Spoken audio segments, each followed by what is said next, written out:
काशी चौराहे पर रामानंद स्वामी बाबा 3 बजे भोर में स्नान करने के लिए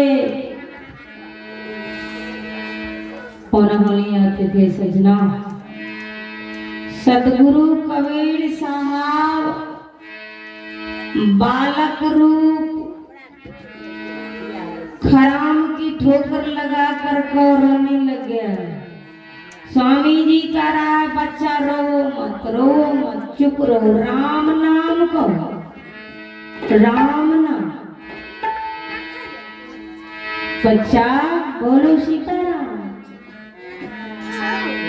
माला लोगे, जर्सी माला उन्होंने पकड़ा, माला लोगे।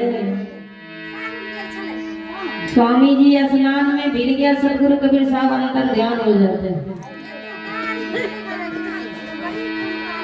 जब स्वामी जी आश्रम में है सब कुछ हरा जाता, काज छोड़ के नहीं ले लिया, संसारिक काज छोड़ के लिए कथा भजन सुने मोल मंगनी दुनू हरा जाता।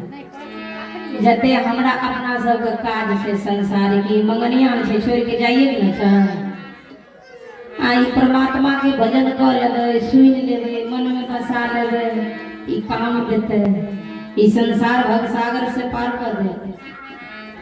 ऐठम बतियाओ